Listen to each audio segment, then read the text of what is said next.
Welcome to The Ripple Effect, the Mediaocean podcast exploring the trends shaping modern advertising and the ripple effects they create across media, tech, business, and culture.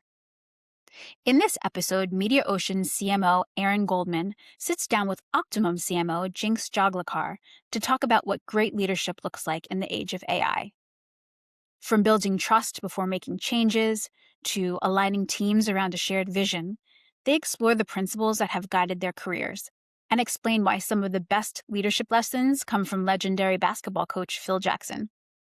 Here's Aaron and Jinx. Welcome to The Ripple Effect. This is Aaron Goldman hosting today, and my guest is Jinx Joglekar, CMO of Optimum. Welcome, my friend. Thank you. Thanks for having me. It's great to be here with you in the south of France. We're here for the Cannes Lion Advertising Festival, and it's late evening, so of course we've got our rosé in hand. It's after 5, of course, so let's do it. Cheers. Great to be here. On this pod, we like to examine the ripple effects of various aspects of the industry. And in this case, I want to go deep with you on leadership.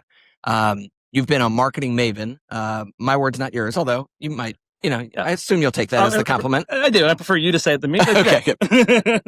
For many years. So you've run teams and P&Ls at places like JP Morgan Chase, Comcast, Sling, Dish, and now Optimum. Mm-hmm. Now, I've only known you for the past 5-ish years or so, but one thing I've observed is you bring an amazing amount of adaptability, empathy, and accountability to your role and your function. And I think that's so important right now as the world of, really the entire world is being transformed by AI, but especially in the marketing, media, and advertising space. And so maybe let's start here. So you, of course, host a podcast of your own. Yeah. Should we plug it? Let's plug it now. Okay. The Art of Commerce. The Art of Commerce. I'm a co-host of Niche.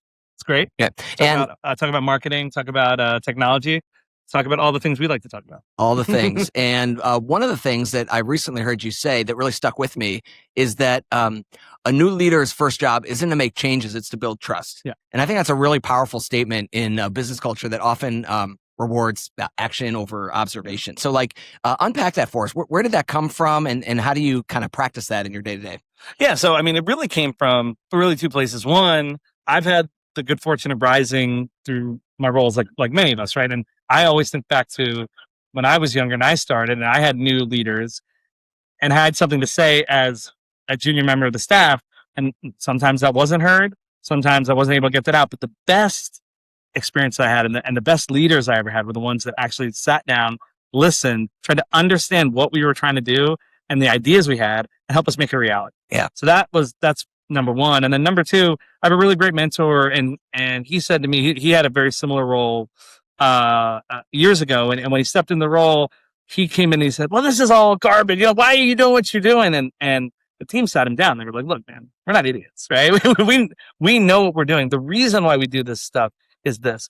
It might be regulatory, it might be legal, whatever, but it might just be because they haven't thought about it a different way and they need your help. But if you don't sit there and listen and build that trust and help understand what they're doing to help them get better, then you're going to hit a wall and you're not going to really be a successful leader. So, so that's really where that came from. And it's a two-way street, right? There's there's the listening aspect and there's also, the connecting of the dots for the team and helping people understand that bigger picture so that they can actually come up with good ideas and be effective in their roles by knowing what you're trying to do, what the company's goals are and how you're trending against it. And I've always found that when you are able to take, the kind of biggest picture, highest level objectives, and whether you're using a system like, OKRs or something less formal, and then as transparently as you can, just deliver that to the team, let them know this is exactly what we're trying to do. These are the trends working for us and against us. People will inevitably rise to the occasion. Yes. And so I'm always baffled by, business cultures where, things are hidden or there's, the ivory tower or, that kind of approach where it's like, oh, well, you don't get to know those things at a certain level. Right. And so when you think about, and you've been in a lot of places in your career, what's been kind of the most every company has their own approach to how goals get aligned. Where have you seen that kind of work the best? Yeah, I think it's really worked the best where you kind of bring all teams together that you're working with and start to have a common shared set of goals. And I think, I learned this really when we were at Sling and there wasn't really a marketing leader that came in. So marketing wasn't really a nurtured function. And so they didn't, quite honestly, the product team really didn't know how to deal with marketing. They didn't have a strong product leader that sat in marketing. They didn't have a product e-commerce leader that sat in marketing, right? So when I came in, I said, look, we're all going to figure out how to work really well together. It doesn't matter if you're on my team. It doesn't matter if you're not. We all have the same goals. We're all rowing in the same direction. So let's codify that. Yeah. Right. Let's take those and say, okay, what is our subscriber goal? What is our churn goal? What is our acquisition cost goal? Whatever it is, and put that down on paper and formalize it. And then really clearly ladder some key pillars of activity, not tactics, but like your key pillars of activity to those, so that they can always say, okay, my goal is this and my pillar is this. So am I doing the right thing? Yeah. Right. I don't need Jinx to tell me what to do. I don't need my boss to tell me what to do, because I know I've got a clear sense. And then, so you set those frameworks up. And then again, a great boss of mine and mentor of mine just said, you repeat it until you're sick of yourself repeating it. Yeah. And then you keep repeating. Yeah. Because that's the only way anyone's going to learn. Totally. Yeah. So Lance Newhouser, who I worked with for many years across many companies, always used to say, like, you got to say a message like 7 times before it sinks in. Like the minute you start to get sick of saying it, that's when you need to keep saying it more. That's right. Well, it's like marketing, right? How many impressions do you need to actually, drive consideration, drive unaided awareness, right? Yeah. But your point is spot on. Like, some leaders take more of like a command and control kind of, they need to be over everything. And back to your point about trust and kind of like instilling in folks that ability to just step up. You have, and of course, the name of the podcast is the ripple effect. Like it literally creates that cascading down where you can empower folks. And so how have you approached kind of your onboarding there? I'm guessing a fair amount of like listening and stuff like you were talking about it at the beginning. But how do you think about kind of setting things up there so that you and the team are ready for success? Yeah. And so honestly, I think one is you have to, like we said, you have to listen, you have to be there, but you also have to observe the things that are not being said. Yeah. Because people might say, oh, everything's great over here. And then you actually like look at what they're doing and you're like, I don't know if that's true. Right. And so it's not just listening, it's observing and then going back and saying, okay, well, as I'm observing, here's what I'm noticing. And like, what do you guys think? And so to try to separate people or things from process. Yes. People get very defensive of people or defensive of certain ideas, but nobody really gets defensive of process. Everyone would say, yeah, our processes, it could be better. Yeah. Right. And so you really start there, and then you can really unpack what's probably the opportunities you should hit. And then the other way is just, because I always say, like, I'm a T, right? So that's a mile wide, inch deep, for lack of a better term. You have some eyes on your team, right? That are like expert analysts or expert brand people, whatever. I'm a T. So my that allows me to go in and say, like, oh, hey, did you think about it this way? Or, hey, when I was doing merchandising, we had this. And then all of a sudden you see their eyes grow wide. They're like, oh my gosh, a leader that actually understands what I do. Like, they don't treat it like minutia. They don't treat it like something after the fact because they're focused on the shiny object. They actually care. Yeah. So if you're able to lean in with care, show them that you know the space, but then watch and observe and use that experience to then push them to process improvements, you'll actually start to see them not only build trust, but then show you the way that they need to improve. Totally. And easier said than done, especially in like today's work environment where, it's hybrid, we're in person, we're on Zooms, we're traveling, being able to build that trust and it's not like, back in the old days, and we don't need to date ourselves here, but like, when we literally, everyone was like, seated around the same table, right. You were able to get aligned a lot quicker. Yeah. You could pick up on body signals and, and other cues that would kind of tell you how someone's feeling. Did they respond to that idea or no? And so how do you manage, like, you yourself are, you're pretty much living on a plane, it seems like, at these points. So how do you kind of manage all that in today's work environment? Yeah. I mean, like, so I like being in the office. So whenever I can be in the office, I'm there and I'm walking around, I'm talking to the team. That's what I love to do. But look, even when I'm in the office, there are people that are just distributed. People live all over the country, and because we want to get the best talent.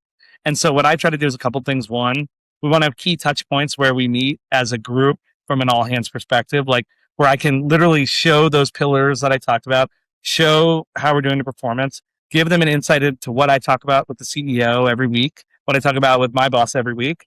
And so do that. The second thing we do is we have an ongoing Teams chat. And like, I think it's important. It sounds dumb, but like, I'll throw a picture of like a pet, or I'll throw a picture of like the Knicks won, go Knicks. I mean, I'm a Sixers fan, so it's very difficult for me to say that, but you can't argue with them. So like when the Knicks won, we had all kinds of stuff going on. It was great. So you start to build a camaraderie through that, which is, I'll take a step back too, which is really important because before I joined Optimum, marketing and e-commerce sat completely separate. I brought the teams together. So, and they work really well together, but they didn't really know each other because they're sitting in two islands. So we're bringing them together. How do you develop that camaraderie, develop a common language? And then, so we have these informal team chats, but even in the team chats, I can say, hey, look, this is where we are the quarter. This is what we need to do. Here, remember those 5 pillars. Let's get it done. Let's get after it. And so you're able to do that. And the last thing is just making time to check in on your teams on a one-on-one basis, right? Say, okay, how's my leader doing here, right? And of course, I have my team stand up every week, no matter where I'm traveling, but check in on your leaders, check in on your directs of your directs, right? I was a big proponent of this throughout my career, and it's so important when we're distributed. I try to have one-on-ones with as many people on the team as possible in the shortest amount of time possible. So in my old world, it was one supporter. This team, everyone got one supporter. This is a little larger team, so I'm working through. Yeah. But it's really important for you to regularly touch base with your leaders and the leaders of your leaders, and then don't forget to touch base with even the junior folks. So they need help.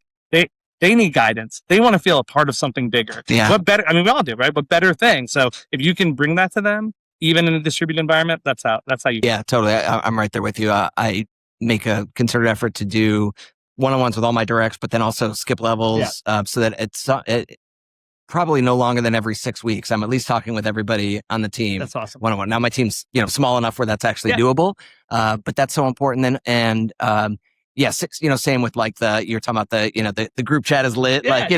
We for us it's Slack and the gifts are flying and that's part of it. That builds culture, builds trust. It's fun. Like honestly, like sometimes we're like, and I'm guilty of it too. Like I just get so in the numbers and so into performance and I love marketing. I love what I do. I just get so into it that sometimes I'm like, oh yeah, like we need to keep it light. And so, and so like I remind myself, and that's why we do that. Yeah. Right? So we start every week. We have our team meeting, and we call it the cooler round. Yeah. And it's like paying homage to the water cooler that when we're all in an office together, you would kind of stand around, gossip, talk about the weekend, and so it's kind of just like a reminder, like, hey, let's just actually have a little bit of space for small talk. Yeah. And so we have little icebreakers. We go around. Gives everyone a chance to kind of like warm up, get off a mute, and warm up a little bit for the meeting. Yeah. So definitely make a point to do that. I love that. I'm curious, Jinx, I know you're a sports guy. So who are some leaders that could be sports? Maybe let's avoid politics, but like other areas, like leadership traits that you admire, you could call out like specific people that you think, are exceptionally good leaders, or just some of the things that you see people do maybe outside of a business context that helps kind of build that trust. Yeah. So, I think so you're right. I love sports and I love horrible sports analogies. And I'll just say that, for me, it's all about like, as your leader, like you really, if you have a big team or even just a team where you empower your people, you should really be thinking about organizational design. Like that should be your number one focus, right? How do I set up the right, org design? So how do I set up the right, positions? How do I have the right roster in those positions? And how do I have the right playbook? Right. And so like, I always say that I focus on that, like in the first 30 days, that's what I'm developing. And so with that, I mean, I got to say, my man in Chicago, Phil Jackson. Oh yeah. The goat. Yeah. Like, cause he took he said, these are the way we're going to do it. Right. Here's how we're going to be positioned. Here's my roster. And as he went through, he got the better roster. But even some of those early years, it was Michael Jordan and Scottie Pippen and a bunch of nobodies. And he maximized that roster so well. And it was the playbook, right? Yeah. It was triangle offense and everything he was doing there. So like, Phil, it's got to be fun. Yeah. Well, and all the off the court aspects of it, especially when like someone like Dennis Rodman comes into the picture, like, trying to get him to commit to play, team ball. But like the best, one of the best anecdotes I remember from the Bulls of the 90s was they were deep in a playoff run, and Dennis Rodman took off to Vegas. Yes, for like Carmen Electra or something. Right? Yeah. And Phil Jackson, talking about it later, said, "I just knew he had to blow off some steam. If we didn't let Dennis blow off some steam, he was not going to produce." Good. And just the thought that like that's something you would allow your player to do, like was unthinkable. Right. But in hindsight, like he he also knew, and this is a great leadership lesson for business, of course, too, is you can't treat all your people the same way. Yes. Right. Some people are motivated for different reasons. And so if you really get to know them and understand them, you give them what they need to contribute to the team. No, that's right. I mean, we do, you do the Myers-Briggs or whatever, that, right? Like some people need to be communicated this way. Some people need this to be successful. You have to recognize that, embrace it. But the other thing that is interesting about that anecdote is that you got to have trust. Yeah. Right. But you also have to have honesty. Right. He had to tell the rest of the team, like, dude, we're letting Dennis blow off steam. Like that. How do you think the other guys feel? They're like, well, I want to blow off steam too. Right? Yeah. But like, look, we trust that this is better for him. If I blow off steam, I'm going to be unfocused. For him, he needs it, right? Yeah. So you have to have a collective, you have to have a collective trust and honesty. But it starts, your point, with that leader to say, I'm giving you the space to do that, guys, because I understand each of you individually. Yeah. Yeah. And even back to the Knicks, right? The 29-point comeback. Like, just to get your team to believe in themselves. Like we can do this. Like so much of that is part. It's getting everyone to kind of buy in, rally around the common goal, and it's amazing what people can do. I mean, like, so Jalen Brunson is an Eagles fan, so he's good on my list. But anyway, he said that in the press conference. You guys haven't watched it. Like, we actually talked about it as a leadership team after it happened, and we were like, watch that press conference. Have your team watch that press conference, because it's like he was like, they asked him. They said, literally, how did you guys come back? And he's like, we believe. That's it. Yeah. But that's all we had. And we never wavered. Like, they were down a crazy amount. No one's ever come back from that. And they were like, no, we're going to do it. Yeah.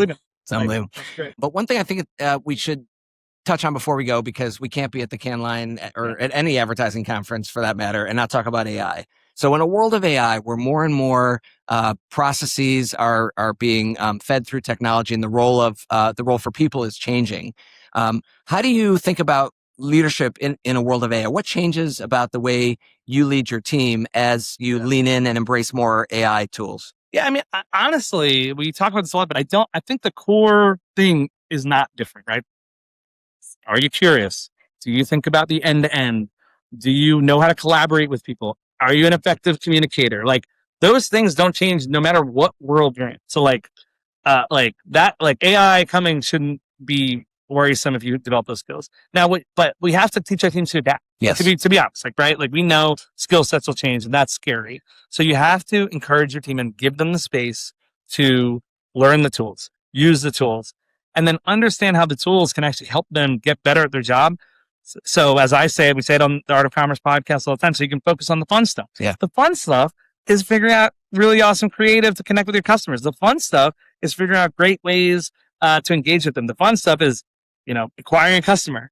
The things that aren't fun are reports, are like digging through data to find a segment. The list goes on, right? So how do we empower our teams to focus on the strengths, focus on the fun stuff, and figure out how AI can actually help them be better marketers? Like, that's the key. Here. Well, that's a great note to end on. Jinx, cheers. Thank you for coming on the pod. For having me. Appreciate you, and hope this ripple effect goes far and wide. Yeah, me too. Cheers. Great to see you.